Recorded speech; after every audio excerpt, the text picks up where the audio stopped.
Hey there. Ritual here to give a big shout out to you for making it through the hectic holiday season. The magic of those family moments, that was you. And now there's new milestones to prep for in 2025. This new year, check clean, quality pregnancy nutrient support off your to-do list with Ritual. We've done the research to create science-backed pregnancy support like our prenatal multivitamin, natal choline, and fertility support, all designed to be taken alongside each other. But don't just take our word for it.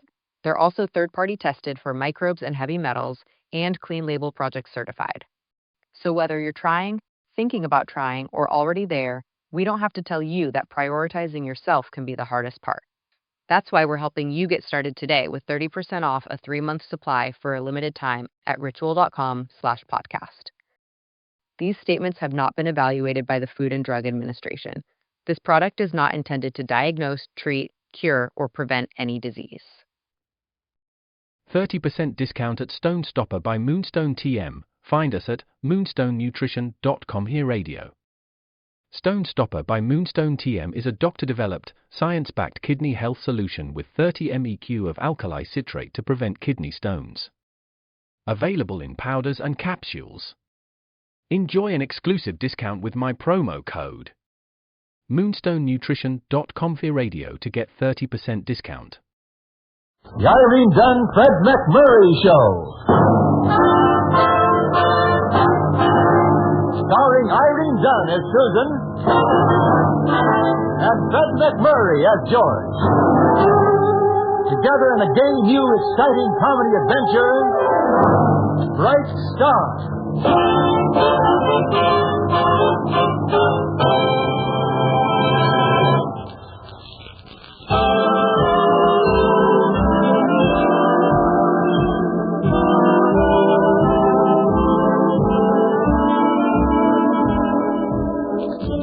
Yes, it's the Irene Dunne-Fred MacMurray Show, starring Irene Dunne as Susan Armstrong, owner and editor of the Hillsdale Morning Star, and Fred MacMurray as George Harvey, the paper's ace reporter. And in the office of the paper today, Irene and Fred, Susan and George, are listening to the troubles of Sammy, happy boy of the Morning Star.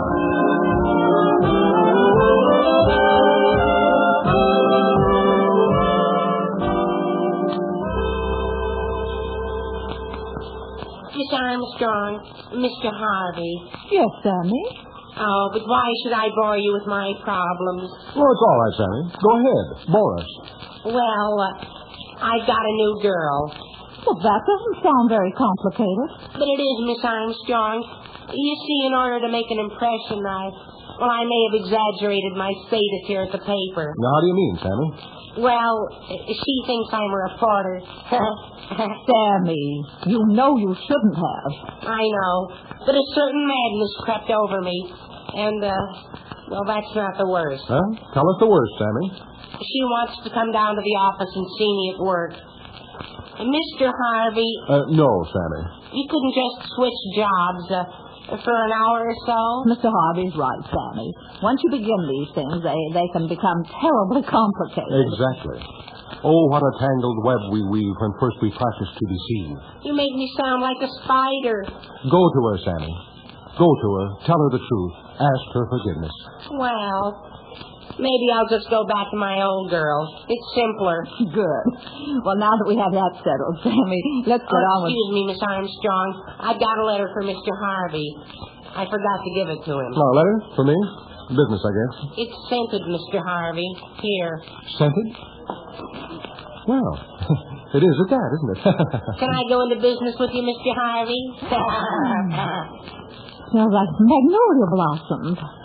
Well, aren't you going to open it, George? Open it? Oh, open it. Of course, if there's any reason why you don't want to. Reason? Well, there's no reason. Not at all. No.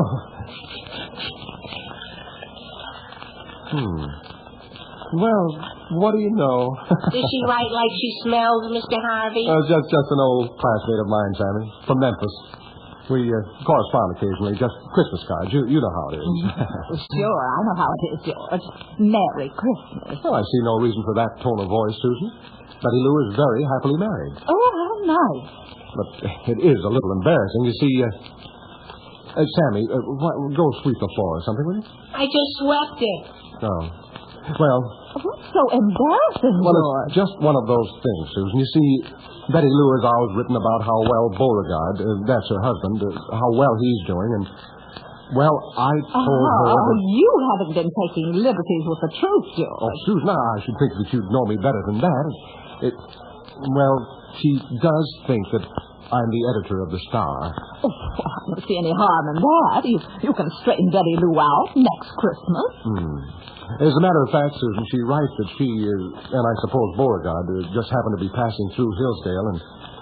Well, Susan, I don't suppose that just for an hour or so... George! Mr. Harvey. Well, don't look at me like that. I mean, what's the harm? An old classmate passes through town, and she's happy to see I'm editing my own paper, and she and Beauregard go off into the night rejoicing. Oh, what a tangled web we weave. All right. We practice. If you're not willing to do me a simple little favor, Susan, then I'll...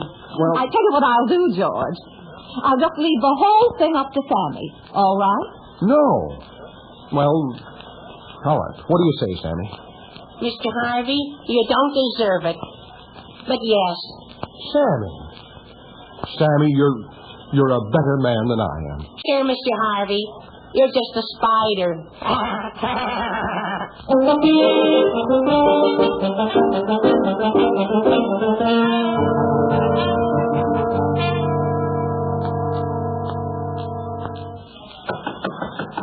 Yes? May I come in, Mr. Harvey? Oh, you're most welcome at any time, Susan. Anything I can do for you? Yes. You can take your feet off my desk. Oh, now, don't get excited. Just getting into character. Betty Lou and Beauregard are due here any time. George, the more I think about this thing, the more I think that... It's just a simple little fraud, Susan. No one the wiser, everyone the happier. Honestly. Huh? Oh, me. Yes, Sammy? She's here. Oh, Betty Lou? Well, send her in, Sammy. Send her in. George, I still think this whole thing... Susan, it's all right for you to stay, but would you mind standing? Standing? Well, of all the... George Harvey, Well, Betty Lou, how are you? Don't you say another word. There. How many girls get a chance to walk right into a great big newspaper office and kiss the editor? Betty Lou, this is Miss Armstrong. She's one of my reporters. How do you do? I was just leaving. No, Susan. I mean, Miss Armstrong, stay, please. Just look at you, George Harvey, sitting behind that great big desk, just the way I always pictured you. That's so. Where's Beauregard, Betty Lou? Didn't have time to stop in, I suppose. Guess you two must be making a flying trip, huh? George, honey, Beauregard and I, we're taking a little vacation from each other. He's back in Memphis. Beauregard's not with you? Well, you see, we hadn't been getting on, and I've talked so many times about knowing the editor of a big newspaper, and Beauregard took the most jealous attitude and kept saying, if I thought so much of you, why didn't I just leave him for you, which I wouldn't even think of doing. But then you know how everybody always told me how good I was at writing letters, and I told Beauregard that you'd give me a job in a minute, and he told me you wouldn't, so here I am. Why? Well, George, honey, I told you. Beauregard and I... You came up here for a job? Why, of course. Now, you just tell me where my desk is, Georgie. I'll be in the first thing in the morning, you great big editor. But, Betty Lou... Well, you great big editor, you. Susan, I wonder how I got into all this.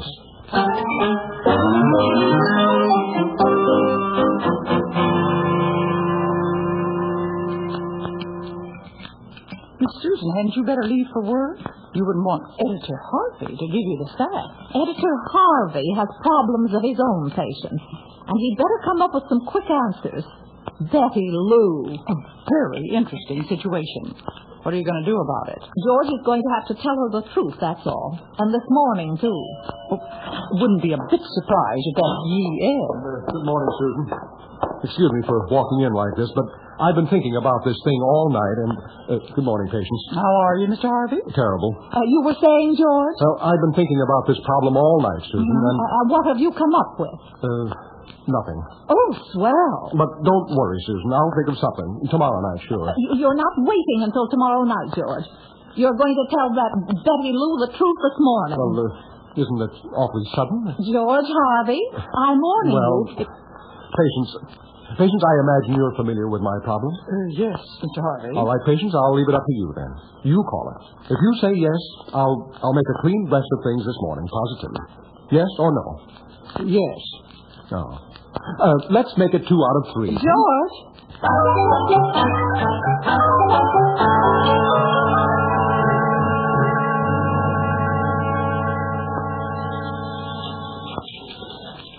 There she is, George. Go right over and tell her the truth. Well, don't push me, Susan. Don't push me. How's that mean old editor this morning? Well... What do I do first, Georgie? Expose some gangsters? Well, I'd intended to send Miss Armstrong out on that story, but... Who intended to... Tell her, George. Yes, but... Have you got something you want to say, Mr. Harvey? It's dying to hear, George. Well, I'll expect you back by noon, Miss Armstrong. A deadline, you know. Deadline? Oh, George, how do you say the most fascinating things? Do I, really? Honestly? Honestly and truly. I may kill both of them.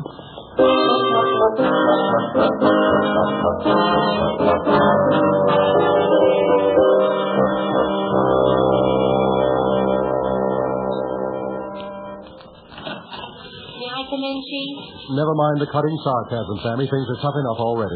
Here's a story by Miss Armstrong, Chief. She calls for the immediate arrest of racketeer Muggsy Crane. Well, Muggsy might get sore, Mr. Harvey. He might come here to the office and threaten her. hardly, Sammy. Hardly.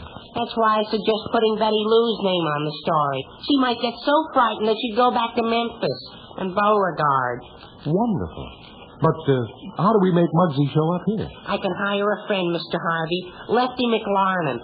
He's honest, but he looks crooked. Betty Lou would never know the difference. Wait. He impersonates Muggsy Crane, gives Betty Lou 24 hours to get out of town. Huh?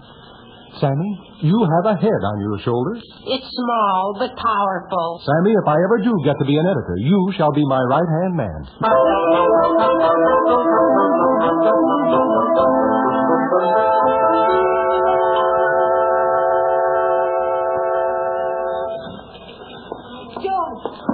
George, look at this edition.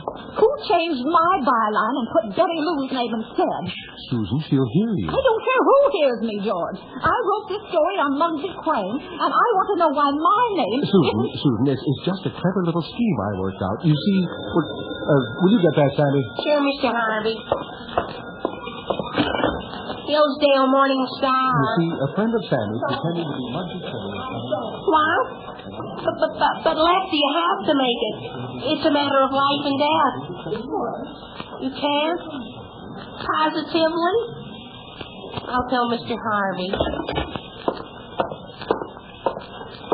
Mr. Harvey, can I speak to you for a minute? No, later, Sammy. I'm talking to Miss Armstrong and explaining our plot. But that's what I have to talk to you about, Mr. Harvey. Lefty says... Hold it here, Betty Lou Carstairs. There he is, Sammy. Susan, right on cue. Yeah, but Who's Betty Lou Carstairs? I'm Muggsy Crane, and I don't like what she wrote about me. And when I don't like, I do something about it. Are you Betty Lou Carstairs? Me? Oh, no, indeed. That's her over there, Lefty. Do a good job. Huh? Mr. Harvey... Somebody calling my name. You certainly did, Betty Lou. Miss Carstairs, this is Muggsy Crane. Lay it on thick, Lefty. Mr. Harvey... What broad shoulders, Mr. Crane. Sure. You shouldn't have written them things about me, miss. You shouldn't have. Scare her, Lefty. I mean, Muggsy. Scare her. Who are you, Buster? I'm the editor, but the one you want to talk to, Muggsy... I don't hit no dames. Did you tell her to write them things? Well, yes. I mean, no. Look, Mr. Editor, I'll tell you so you can remember. I don't like the things you print about. Now, wait a minute, Muggsy Crane. If you think you can scare me, you... Lefty, don't get carried away. Hey! Muggsy, That is nothing. Next time I have to tell him, I won't do it so gentle. Remind him of that when he wakes up.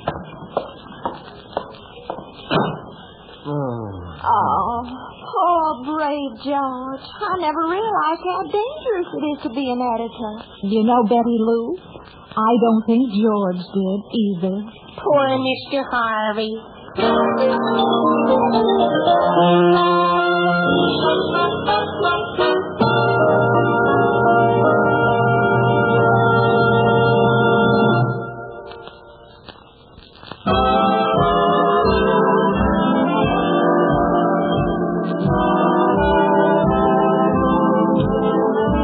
Other shows we have for you to enjoy at myclassicradio.net.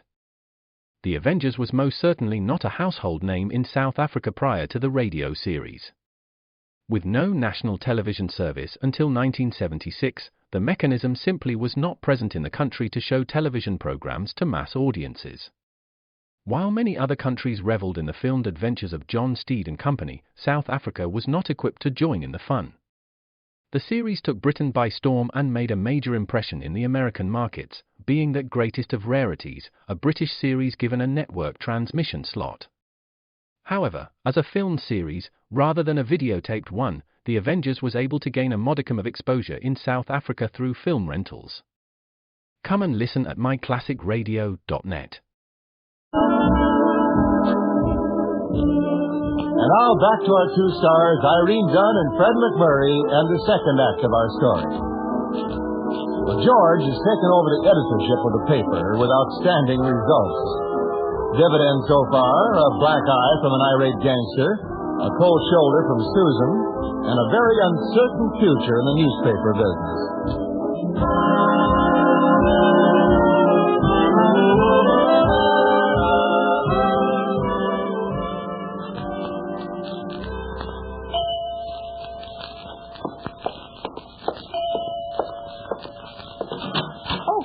Good evening, Mr. Harvey. Won't you come in? Thank you, Patience.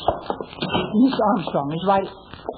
Mr. Harvey, your arm. I know, Patience. I was watching a ping-pong game and got too close. Oh, those things will happen, Mr. Harvey. Will they? George, I'm in here. Susan, I've decided that this whole ridiculous business has gone too far. You're so right. I'm sorry I let myself be talked into it in the first place, and I'm Who talked you into it? And I'm determined on a showdown. I invited Betty Lou over here this evening, and I'll put an end to this whole affair. Good. You're going to tell her the truth. Well, not exactly. Something much better. Much better? Now, listen, George, if you think I'm going to let you go on pretending... There's no, Susan. I've got a little plan that can't miss. And in the meantime, I wish you'd stop writing those articles about Muggsy Crane. It's too hard on my eyes. I have no intention of giving up on Mr. Crane. And as far as any plan about Betty Lou... Patience is letting her in. I'm going to be very cruel to her, Susan. It's the only way. Cruel? When she sees that she can never mean anything to me, she'll go back to Memphis and Beauregard. I worked this out by myself. Oh, surprise, surprise. George Harvey, why didn't you tell me you had this perfectly gorgeous house all by yourself? Here's home. Oh, it's really nothing, Betty Lou. Oh, and so expensive. No. It cost me practically nothing. He's so right. Why, Miss Armstrong, I didn't notice you there at all. Well, Susan was just leaving, Betty Lou. Miss Armstrong. Weren't you, Miss Armstrong? Just leaving, Mr. Harvey. But I'm not going very far. No, fine. Good night, Miss Armstrong. Good night. Good night. Now, sit right down and tell me about this big important thing on your mind, George, honey. Well, plenty of room? Just right. Betty Lou, I've decided that there really isn't any point in your staying on here in Hillsdale, because George, remember the night of the junior prom? Yes. As I was saying, Betty Lou... You were so cute the way you kept cutting in. I was. So dashing. Betty Lou, I want to be very frank with you and honest, even though it seems cruel. Mm-hmm. I don't feel justified in coming between you and Beauregard, and as far as your working on the paper is concerned... That's so noble of you, Georgie. Saying what you don't mean just out of duty to Beauregard. But shall we dance, George, honey? Or just snuggle? Well, I guess we'd better dance. Somehow, things seem to be closing in on me.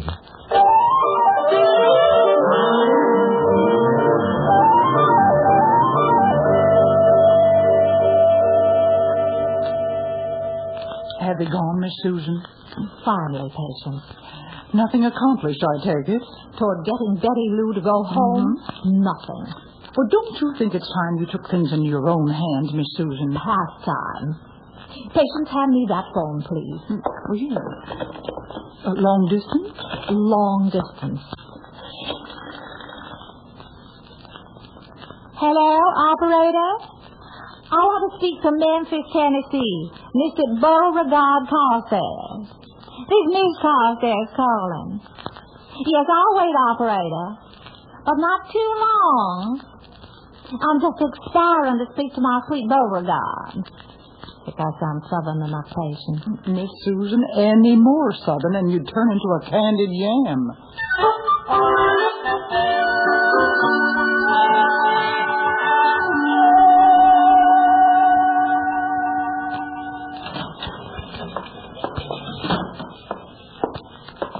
Telegram just came for you, Chief. Just put it down, Sammy. Put it down. Why don't you open the wire, Mr. Harvey? Might be good news. Don't be a comedian, Sammy. I'll open it for you. Good news, Mr. Harvey. It's from Beauregard Carstairs. What? He's coming to take Betty Lou home with him. Wonderful. And he gives you 24 hours to get out of town. Oh. But don't worry, Mr. Harvey. He may never catch up with you. Why? There was a call a few minutes ago from Muggsy Crane. He gives you only 12 hours to get out of town. Oh, what'll I do, Sammy? I'll think of something, Mr. Harvey. I'm with you right to the end. My only friend. Sammy, if I ever get out of this, and I ever get anywhere in the newspaper game, I'll make you my partner. If it's all the same to you, Mr. Harvey, I'd like to tie up with someone with a little more future.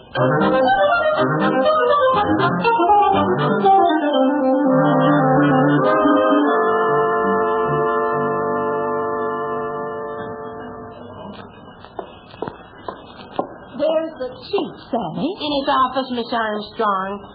Or your office. It's very confusing. To say the least. You know what he's doing? I think he's making out a will. He figures that if Muggsy Crane doesn't get him, Beauregard Carstairs is bound to. Well, he doesn't deserve it, Sammy, but I'll see if I can come to the rescue. Do, Miss Armstrong, do. Mr. Harvey means well at all times. He's just a plaything of fate. The story of his life, Sammy. You're calling an ambulance? No, not quite yet. Hello? I want to speak to Muggsy Crane. Oh, Mr. Crane. This is Susan Armstrong of the Morning Star. Mr. Crane, we're going to have the man down here responsible for those articles about you. So if you'd care to drop around in about half an hour. You be here? Oh, thank you. Miss Armstrong. Now, wait, Sammy, wait.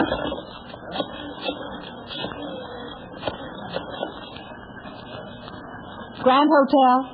Has Mr. Beauregard Carstairs checked in yet? Yes? Oh, will you put him on, please? Hello? Beauregard? This is your little Betty Lou. Miss Armstrong is a little frightening when aroused. Well, I'm just dying to see you too, Beauregard, honey. Will you just sit down right over here to this paper? In about half an hour or so. There's just one thing. The man I've been doing the town with, it isn't George Harvey at all. Uh-huh. No. His name is Muggsy Crane, Beauregard. Now, you forget I told you. I know how violent you are. C-R-A-N-E. See you soon, Beauregard Lion. Bye. Miss Armstrong, do me a favor. What, Sammy? Never turn against me. I wouldn't have a chance.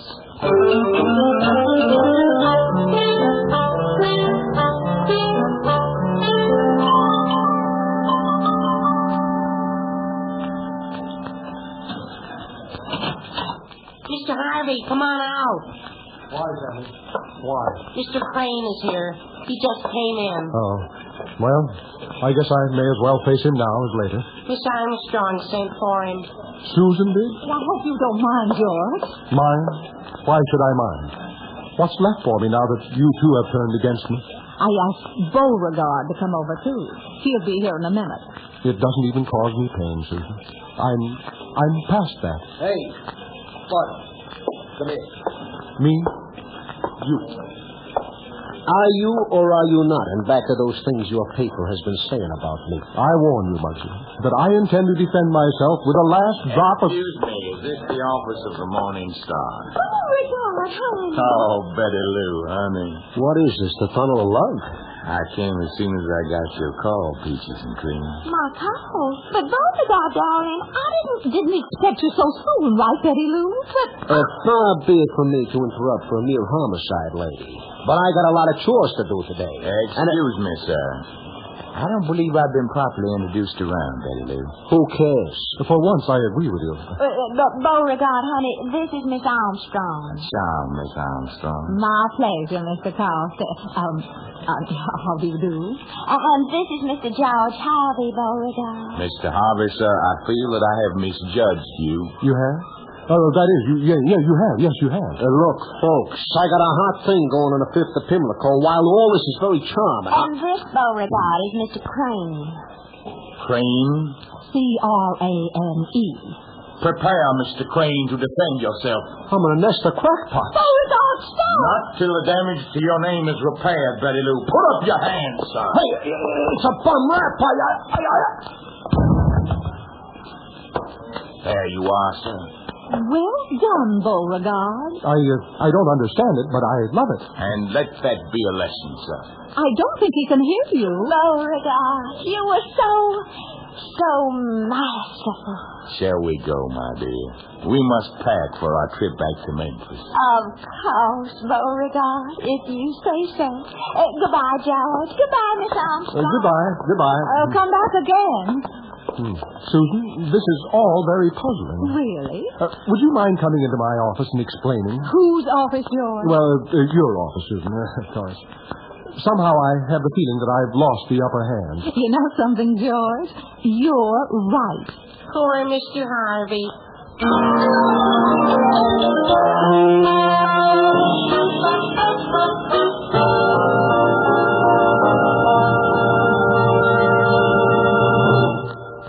Our stars, Irene Dunne and Fred MacMurray, will be back in just a moment.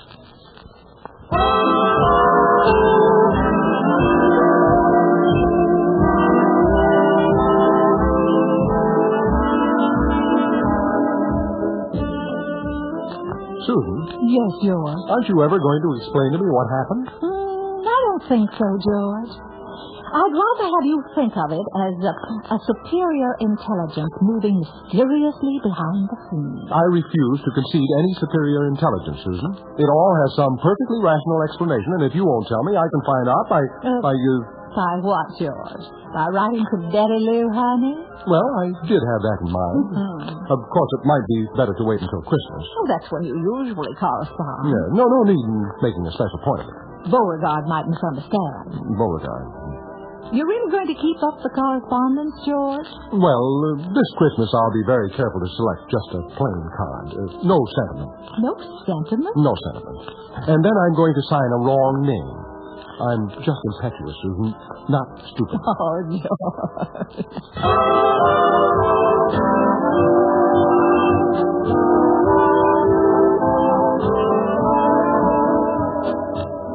Irene Dunne and Fred MacMurray will be back next week in another exciting comedy adventure in the gay new series, Bright Star. This is Wendell Niles inviting you to join us then.